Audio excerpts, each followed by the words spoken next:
सार्वजनिक सम्पत्ति जलाउने माथि कारबाही र संसद पुनर्स्थापनाको माग गर्दै नेकपा एमाले बाराले पनि भेला र प्रदर्शन गरेको छ। भेलामा नेताहरूले आउँदो कार्तिक 29 गते जिल्ला सदरमुकाम कलैयामा हुने बृहत कार्यक्रममा अनिवार्य सहभागिताका लागि आग्रह समेत गरेका छन्। जिल्लाका पालिका भरि नै गरेको प्रदर्शनमा एमालेका शीर्ष नेताहरू, पोलिट ब्युरो सदस्य पुरुषोत्तम पौडेल, अच्युत मैनाली, ज्वाला शाह लगायतका नेता कार्यकर्ताहरूले विगतका कमजोरी सच्याएर अगाडि बढ्ने प्रतिबद्धता समेत गरेका छन्। निजगढमा निजगढ नगर समितिका अध्यक्ष तिलक घलानको अध्यक्षतामा भएको मोटरसाइकल र्याली पछि आयोजित सभामा नेता पौडेलले बाजले पखेटा फेरे झैं फेरि सचिएर अघि बढ्ने बताउनु भएको छ। किनभने एमाले जनताको पार्टी हो, जनताको बीचमा हामीले आफूलाई खुलस्त कमजोरी भए सच्याएर राम्रा कुरा भए स्थापित गरेर जानुपर्छ। यसका निम्ति म भन्न चाहन्छु कि हाम्रा पार्टीका कार्यकर्ताहरूले आफूलाई पनि अलिकति नवीकरण गर्नुपर्ने जरुरी छ। तपाईँ हामीलाई थाहा छ, मैले एउटा सानो कथा भन्न चाहन्छु यहाँ कि यो हामी आकाशमा उडेको बाज देख्छौँ, चिल देख्छौँ। त्यो बाजको आयु 80 वर्षको हुन्छ।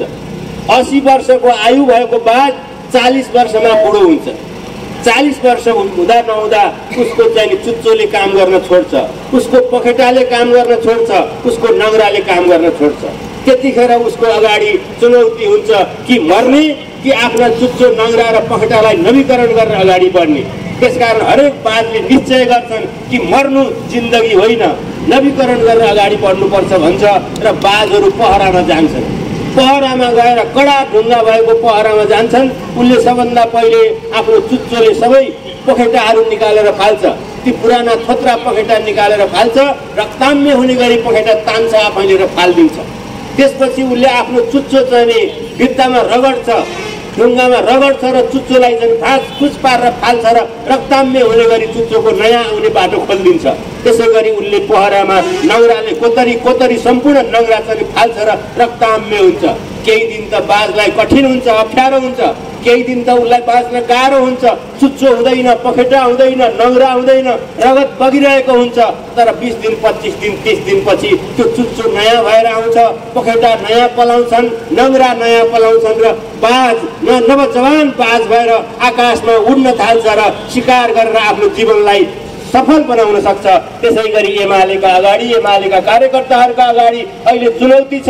हामीले पनि हाम्रा कमजोरीहरूलाई, हाम्रा त्रुटिहरूलाई, हाम्रा भुलहरूलाई, हाम्रा अप्ठ्याराहरूलाई सच्याएर जसरी बाजले चाहिँ आफ्ना चुच्चाहरू चाहिँ जिथर्न तयार भयो, नङ्ग्राहरू फाल्न तयार भयो, पखेटा फाल्न तयार भयो नयाँ जीवनको निम्ति, हामीले पनि देशका निम्ति, जनताका निम्ति र पार्टीकै नयाँ जीवनका निम्ति अब केही समय कष्ट गरेर भए पनि आफूलाई नवीकरण गरेर अगाडि बढ्नुपर्छ। मलाई विश्वास छ एमालेका सम्पूर्ण कार्यकर्ता साथीहरू बाजले जस्तै नयाँ जीवनका निम्ति आफूलाई नवीकरण गरेर अगाडि बढ्न तयार हुनुहुनेछ भन्ने विश्वास सहित आफ्नो दुई शब्द यही टुङ्ग्याउँछु। धन्यवाद। लाल सलाम। नेकपा एमाले संसद पुनर्स्थापना र महाधिवेशन केन्द्रित जनपरिचालन एवं जनसभा गर्न सबै पालिका कमिटिहरूलाई निर्देशन दिए बमोजिम सोही अनुसार प्रदर्शन र सभा आयोजना भइरहेको नेकपा एमाले बाराले जनाएको छ। नेकपा एमाले कोल्बी नगर कमिटिको आयोजनामा मंगलबार मोटरसाइकल र्याली र जनप्रदर्शन सहित कोण सभा सम्पन्न भएको छ। नेकपा एमाले कोल्बी नगर कमिटिका अध्यक्ष पुरणदेव चौधरीको नेतृत्वमा मोटरसाइकल र्याली तथा जनप्रदर्शन सम्पन्न भएको हो। कोण सभालाई सम्बोधन गर्नुहुँदै नेकपा एमाले पोलिट ब्युरो सदस्य एवं निवर्तमान सांसद अच्युत मैनालीले प्रशासनिक भवन जलाउने माथि कारबाही र संविधान माथि कुठाराघात भएको बताउनु भएको छ। यहाँलाई के भन्न चाहन्छु भने यो न्यायको लागि यो आवाज उठाउने तपाईँ हामी एक्लो छैनौँ। देशव्यापी रूपबाट 12,000 वडा मध्ये झन्डै 8,000 वडामा अस्ति हामीले कार्यक्रम सम्पन्न गर्यौं 22 गते। यसरी अब नेकपा एमाले एकचोटि फेरि धुलो टकटकाएर उठ्दैछ। हिजोका कमी कमजोरी सच्याएर हामी जनताको अगाडि अनुमोदित भएर अगाडि बढ्न चाहन्छौं र यो सन्देश हामीले घर घरमा लैजान जरुरी छ। र आजको तपाईहरुको यो सहभागिताको लागि म सबै साथीहरूलाई छोटो समयमा गरिएको तयारीमा तपाईहरुले जुन मेहनत गर्नु भएको छ यो मेहनत खेर जान दिन छैनौं। यो हामीले बगाएको पसिनाको परिणाम हामी छिट्टै ल्याउने छौं। आज भूमिहीनका समस्या समाधान गर्नको लागि बनेको आयोग आज विघटन गरिएको छ। अन्तर्राष्ट्रिय रूपमा हाम्रा राजदूतहरूलाई अपमानजनक तवरबाट फिर्ता बोलाइएको छ। अदालतले यसो नगर भन्छ, तर अदालतको आदेशको पनि अवहेलना यो सरकारले गरेको छ। संविधानले भन्छ यो मुलुकको प्रधानमन्त्री हुनको लागि संघीय संसद हुन जरुरी छ र सर्वोच्चका न्यायाधीश र प्रधान न्यायाधीश भएका व्यक्तिहरू फेरि नियुक्ति लिएर कुनै पनि काम गर्न सक्दैनन् भन्ने व्यवस्था छ। यी सबै कुराहरूलाई कुल्चेर यो सरकार अगाडि बढ्न खोजेको छ। यो नेपाली जनताको भावना अनुसार छैन। नेपाली जनताको हित गर्नको लागि यो सरकार बनेको होइन। यो विदेशी इशारामा ट्यापे मुन्ड्रेहरूले गरेको इशाराको भरमा चल्ने सरकार यो जनताको पक्षमा हुन सक्दैन। यो देशद्रोही सरकार हो। यो खरानी देशलाई खरानी बनाएर खरानीको थुप्रोमाथि बनेको यो सरकार हो। त्यसैले यो सरकारको आयु पनि लामो छैन। जब स्याललाई काल आयो भनेदेखि सहर पस्छ भन्थे। आज रिटायर्ड व्यक्तिहरू, आज जेनजीको नाममा आज हिँड्न नसक्नेहरू, बसेको ठाउँबाट उठ्न नसक्नेहरू, भत्ता खाएर बसेकाहरूले आज हामी स्वयंसेवकको रूपमा राजनीति गरेका मान्छेहरूलाई औँलो ठडाउन दिँदैन। हामीले गलत गरेका छौं भने आज अभियोजन गर्ने, अनुसन्धान गर्ने, फैसला गर्ने निकायहरू छन्। त्यो निकायले हामीलाई फैसला गर्न सक्छ। हामी त्यो संविधानको, कानूनको पालना गर्न तयार छौं। तर जुन ढंगबाट आज सामाजिक सञ्जालमा उजुरी लिने, सडकबाट उजुरी लिने अनि सामाजिक सञ्जालबाट फैसला गर्ने जुन किसिमको जंगली कानूनको अभ्यास हुँदैछ, त्यो जंगली कानूनको विरुद्धमा नेकपा एमाले एक्लै भए पनि यसको विरुद्धमा उभिरहनेछ। र आज हरेक नेपाली जनताले आफ्नो सुरक्षा आफैले गर्नुपर्ने अवस्था छ। आफ्नो जीवधन सम्पत्तिको सुरक्षा आफैले गर्नुपर्ने अवस्था, यो आततायी आतंकवादी अवस्था जुन सिर्जना गरेको छ, हामी तमाम जनताको रक्षार्थ आतंकवादको विरुद्ध, अपराध र आगजनीको विरुद्ध नेकपा एमाले सधैँ डटिरहनेछ। हामी एकताबद्ध भएर अगाडि बढिरहनेछौँ। यही कुराको सन्देश दिनको लागि आज हामीले कोल्बी नगरमा यो आयोजना गर्यौं। अब 29 गते म सबै साथीहरूलाई कलैयामा उपस्थितिको लागि आग्रह गर्छु र यहाँबाट हामी भव्यताका साथ कलैयामा सहभागी हुनेछौं र जिल्ला सदरमुकामहरूबाट हामी यो सरकारलाई औँला ठडाउनेछौं, यिनीहरूको मुटुमा ढ्याङ्ग्रो ठोक्नेछौं। त्यसैको लागि यो आयोजना गरिएको हो। मलाई थाहा छ तपाईहरुको समय अत्यन्त व्यस्त हुँदाहुँदै पनि, अब धेरै वक्ता साथीहरू हुँदाहुँदै पनि हामीले कार्यक्रम संक्षिप्तमा गरौं भन्ने आशयले यो कार्यक्रम म धेरै नलम्ब्याइकन सहभागिताको लागि, तपाईहरुको साथ सहयोगको लागि फेरि पनि सिंगो कमिटीको तर्फबाट धन्यवाद भन्दै आजको यो छोटो कोण सभा यही समापन भएको घोषणा गर्छु। धन्यवाद। लालसला। त्यसैगरी नेकपा एमाले जितपुर सिमरा नगर कमिटीले सिमरामा जनर्याली तथा कोण सभा आयोजना गरेको छ। जितपुर सिमरा नगर कमिटीका अध्यक्ष त्रिलोक विक्रम शाहको अध्यक्षता एवं नेतृत्वमा आयोजित र्याली सिमरा चोकबाट टेलिकम विकासशील चोक एयरपोर्ट हुँदै पुनः सिमरा चोकमा आएर कोण सभामा परिणत भएको थियो। कोण सभालाई एमाले पोलिट ब्युरो सदस्य एवं पूर्व मन्त्री ज्वाला कुमारी शाह, एमाले मध्य प्रदेश सचिव मनोज पौडेल लगायतले सम्बोधन गर्नुभएको थियो। कोण सभालाई सम्बोधन गर्दै नेत्री शाहले जेनजी आन्दोलनमा भएको घुसपेटको छानबिन गरी दोषीलाई कारबाहीको दायरामा ल्याउनु पर्ने बताउनु भएको छ। उहाँले विघटित प्रतिनिधि सभालाई पुनर्स्थापना गर्न समेत माग गर्नुभएको छ। कार्यक्रम जो 753 पालिकामा किन भइरहेको छ र केको लागि भइरहेको छ, किनकि हिजोको दिनमा जुन तपाईले भदौ 23 र 24 गतेको घटना जुन देख्नुभयो, दर्दनाक घटना, जो कुनै पनि देशमा यस्तो घटना नभएको घटना आज नेपालमा भएको छ। त्यो नेपालमा त्यो साना साना बाबु नानीहरूलाई ताकी गोली चलाउने जुन खालको हत्या भएको छ। हत्याहरूलाई अहिलेसम्म समाति नसकेको अवस्था छ। सरकार त्यसमा मौन छ। अहिलेको सरकार कस्तो छ भने एनजिओको शासनमा चलेको सरकार जनतालाई असुरक्षित महसुस भइरहेछ। त्यति मात्र होइन, हामी सबैजना एउटा असुरक्षितको महसुसमा आज हामी जीवनको यापन गर्न बाध्य भइरहेछौँ। आज प्रहरीहरू आज असुरक्षित छ। आज प्रहरीहरूको हतियार गोली आज खोसिएको अवस्था छ। आज देश जलेको अवस्था छ।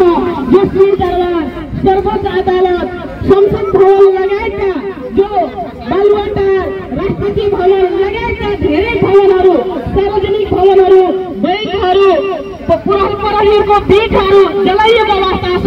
त्यसै गरी व्यक्तिहरूको सम्पत्ति पनि जलाइएको छ, खरानी बनाइएको अवस्था छ।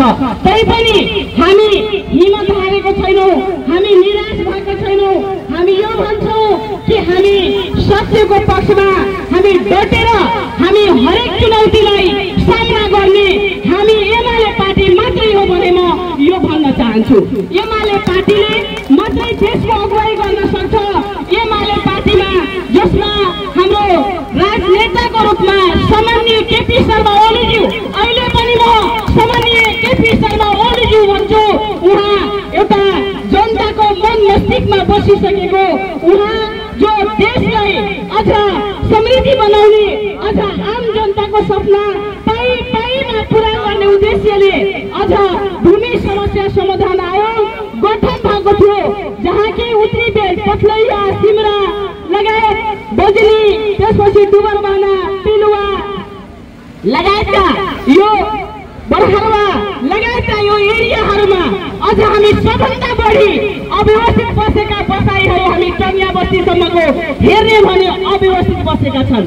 हाम्रा यहाँका जनताहरूलाई एउटा सपना थियो कि हामी लाल पूर्जा पाउन पाए, हामी बालबच्चाको कम्तीमा भविष्य उज्जवल गर्न सक्थ्यौँ होला। हाम्रो सामान्य प्रधानमन्त्री केपी शर्मा ओलीजी जति बाँच्छु जनताको बिचमा काम गराउन देखाउँछु। त्यो काम के हो भने अव्यवस्थित बसेका जनताहरूको लाल पूर्जा यही 6 महिनाभित्र म पुरा गरेर आफ्नो सपनाहरू जो पुरा गरेर देखाउँछु भने जुन अठोट बग्नु भएको थियो बिचमै अहिले जुन खालको अहिले मनोज पौडेल कन्नेरले भनिसक्नु भएको छ, बिचमै अहिले जो 23 र 24 को आन्दोलनबाट सरकारलाई हटाउने काम गरिएको छ।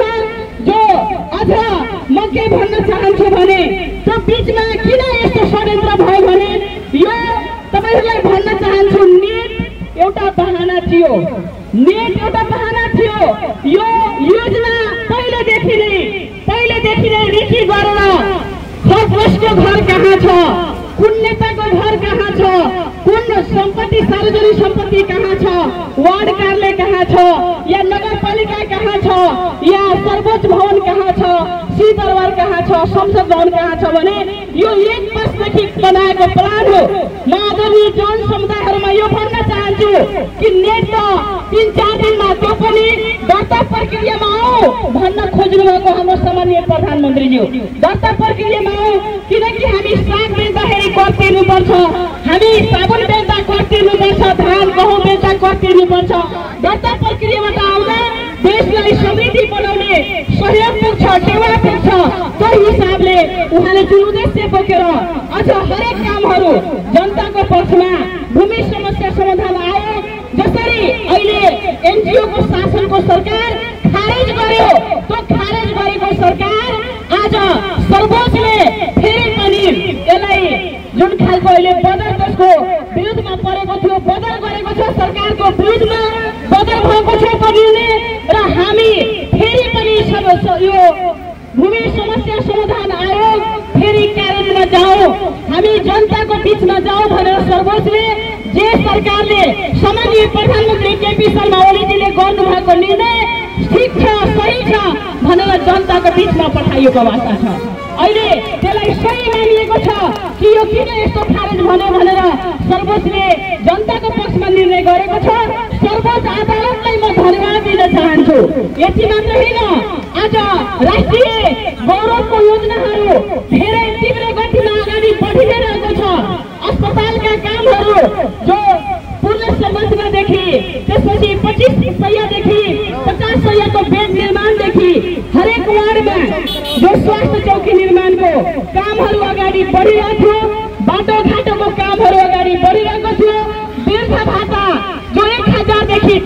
भ्रष्टाचारसम्म बढाउने काम सम्माननीय प्रधानमन्त्री केपी शर्मा ओलीजीले गर्नुभएको छ। हामी मान्नुपर्छ।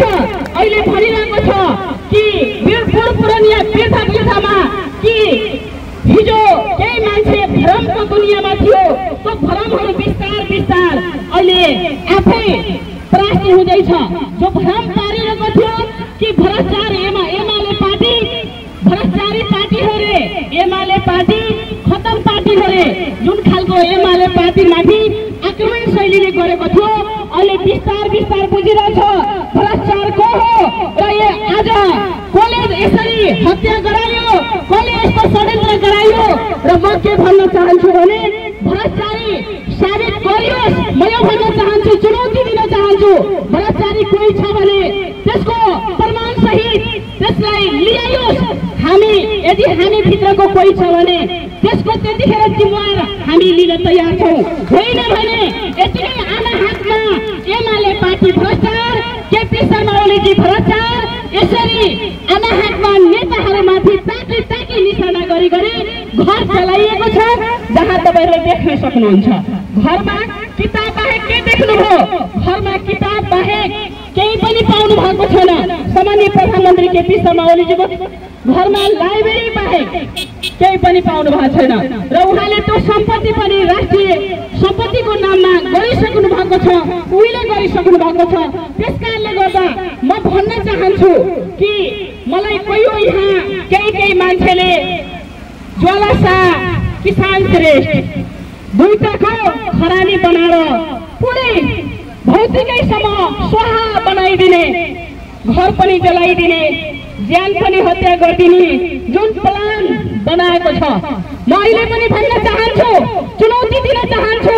म यो भन्न चाहन्छु, म अब कफन बाँधेर हिँडिसकेका छु। ज्वालासा मरेको छैन, धेरैचोटि बाँचेर मरेर, धेरैचोटि सयौँचोटि ज्वालासा मरेर बाँचेर यो ठाउँमा आज बोलिरहेको छु। आज आदरणीय जनताहरूको माया ममता जुन खालको यसले पाइरहेको छु, आज शक्ति थपिरहेको छ। सबैजनाको अनुहार देखेर आज मलाई जुन खालको एउटा खुसीको अनुभूति भइरहेछ, त्यसले गर्दाखेरि म के भन्न चाहन्छु भने आज यस्ता अपराधी गतिविधिमा लागेका व्यक्तिहरूलाई कारवाही गरिनुपर्छ। हाम्रो एमाले पार्टीको जोरदार माग हो र जुन खालको विघटित प्रतिनिधि सभालाई पुनर्स्थापना गरिनुपर्छ, म यो पनि जोरदार माग गर्न चाहन्छु। र यति मात्रै म भन्न चाहन्छु कि जुन खालको अहिले हत्या भएको छ, लुटपाट भएको छ, घरलाई आगो लगाएर खरानी बनाइएको छ, त बाहिर कति दिन नाच्ने हो, कति दिन रक्सीको भरमा बाँच्ने हो। म यो भन्न चाहन्छु, तिनीहरूको दिन बिस्तार बिस्तार अब दिन नजिक आउँदैछ र हाम्रो एमाले पार्टीले अरूले कारवाही नगरे एमाले पार्टीले जनताको सुरक्षाको भरोसा लिन्छ। प्रहरीको भरोसा पनि एमाले पार्टीले गर्छन्। एमाले पार्टी अब कफन बाँधेर हिँडिसकेको अवस्था छ र हामी सबैजना एकाकार भएर हामी घर घरमा एमाले, घर घरमा एमाले, मन मनमा एमाले, घर घर सूर्य, मन मनमा सूर्य र हर हर ओली, घर घर ओलीको हिसाबले हामी अगाडि बढिसकेका छौँ। हामीलाई कसैले रोक्न सक्ने तागत छैन। त्यो तागत एमाले पार्टीमा छ र जनताको पार्टी एमाले पार्टी हो, मजदुरको पार्टी पनि एमाले पार्टी हो, आम महिलाहरूको पार्टी पनि एमाले पार्टी हो, बुद्धिजीवीको पार्टी पनि एमाले पार्टी हो, टिचरहरूको पार्टी पनि एमाले पार्टी हो, युवाहरूको पार्टी पनि एमाले पार्टी हो, जेएनजीको पार्टी पनि एमाले पार्टी हो। जेएनजीको मुद्दाहरूमा हाम्रो एमाले पार्टी 100को 100 समर्थन गरेर पाइमा सम्बोधन गरेर अगाडि बढ्ने पनि प्रतिबद्धता जनाउन चाहन्छु। म एउटा जिल्ला पार्टी इन्चार्ज भएको हिसाबले पक्कै पनि यो समस्या हामी यो सबैको समस्या भएको भने मैले बुझेको छु र हामी सबैजना मिलेर एकाकार भएर पक्कै पनि हामी सबै साथीहरू एकाकार भएर अगाडि बढिरहेछौँ र अवश्य जनताको समस्याहरू पाइमा हल गर्ने गरी बाँचुन्जेलसम्म जनताको बिचमा बाँच्ने हो। म यो प्रतिबद्धता जनाउन चाहन्छु, जे पर्दा पनि जनताको बिचमा छु, कतै गएको छैन, कतै ज्वालासा गएको छैन, कतै किसान श्रेष्ठ गएको छैन, त्यो मानेमा म भन्न चाहन्छु। र पक्कै पनि हामी एकाकार भएर अहिले एमाले पार्टीमा जुन खालको प्रवेशको लहर पनि चलिरहेछ, 12 जिल्ला 16 पालिकामा आज कार्यक्रम भइरहेको छ। बिहानदेखि कति पालिका सकाइरहेको अल्मियाजी पनि अहिले आइपुग्नु भएको छ। त्यति मात्र होइन, अहिले 12 जिल्ला यस्तो खालको सबै पालिकामा अहिले प्रवेशको लहर देखेर म आफै म खुसी व्यक्त गरेको छु कि यस्तो आज जुन खालको एमाले अझ हिजो भन्दा अझ नयाँ उचाइमा नयाँ अभियानको साथ, नयाँ जोस जागरको साथ, नयाँ सिद्धान्तको हिसाबले पनि सिद्धान्त र विचारमा अडिग भएर अगाडि बढिरहेछ। त्यही नै हाम्रो जुन खालको त्यही नै हाम्रो जितको साबित हुनेछ। यति नै भन्दै फेरि पनि हर हर ओली घर घर ओलीको हिसाबले हामी अगाडि बढिरहेछौँ। यति नै भन्दै सबैलाई नमस्कार, धन्यवाद। सिमरामा भएको र्यालीमा नेकपा एमालेका केन्द्रीय सदस्य सरस्वती देवी चौधरी, इकबाल मिया, एमाले मध्य प्रदेश सचिवालय सदस्य सुन्दर विक, प्रदेश कमिटी सदस्य देवनारायण चौधरी, मंजू थापा मगर, सीता गुरुङ, चयन गुरुङ, सुभद्रा लम्साल, सीता सुवेदी, एमाले बाराका सचिव अमृत शर्मा बजगाई, उपसचिव भावना आचार्य, जितपुर सिमरा उपमहानगरपालिकाका उपप्रमुख भोला प्रसाद अधिकारी लगायत 24 वटाबाट एमालेका विभिन्न कमिटीमा रहेका अगुवा नेता कार्यकर्ताहरूको सहभागिता रहेको थियो। त्यसैगरी बाराको पर्सौनीमा नेकपा एमाले बाराको पर्सौनी गाउँपालिका कमिटीको आयोजनामा गाउँपालिका स्तरीय भेला सम्पन्न भएको छ। गाउँपालिका कमिटीका अध्यक्ष नाजिर अन्सारीको अध्यक्षतामा भएको कार्यक्रमको प्रमुख अतिथि सुनिल पाल रहनु भएको थियो। त्यसैगरी नेकपा एमाले परवाणीपुर गाउँ कमिटीले मंगलबार परवाणीपुरमा मोटरसाइकल र्याली निकालेको छ। परवाणीपुर गाउँ कमिटीको नेतृत्वमा आयोजित कोणसभालाई एमाले प्रदेश कमिटी सदस्य एवं क्षेत्र नम्बर 4-2 का इन्चार्ज मोबिन आलम लगायतका नेताले सम्बोधन गरेका थिए। परवाणीपुर गाउँ कमिटीका अध्यक्ष राम यादवको अध्यक्षतामा कार्यक्रम सम्पन्न भएको थियो। 29 गते बाराको सदरमुकाम कलैयामा हुने कार्यक्रमलाई सफल बनाउन नेपाल कम्युनिस्ट पार्टी एमाले कलैया उपमहानगर कमिटीको विस्तारित बैठक सम्पन्न भएको छ। कार्यक्रमको अध्यक्षता एमाले नगर उपमहानगर कमिटीका अध्यक्ष मोहम्मद एम समीला तथा प्रमुख अतिथि केन्द्रीय सदस्य मोहम्मद समीरको आतिथ्यतामा सम्पन्न भएको हो। बैठकमा विशिष्ट अतिथि प्रदेश सभा सदस्य रविन्द्र दास श्रेष्ठ, नेकपा एमाले बाराका अध्यक्ष अध्यानन्द पाण्डे, कलैया नगरपालिकाका नगर प्रमुख विनोद शाह लगायतका नेता तथा कार्यकर्ताहरूको उपस्थिति रहेको थियो। यस्तै नयाँ भिडियो र समाचारका लागि तराई संचार एचडीलाई लाइक, शेयर र फलो गर्न नभुल्नुहोला। धन्यवाद। कमरेडहरु लाइन धेरै 2 लाइन मात्रै गरिदिनु होला, यतापट्टि साइडमा लाइन लगाइदिनु होला।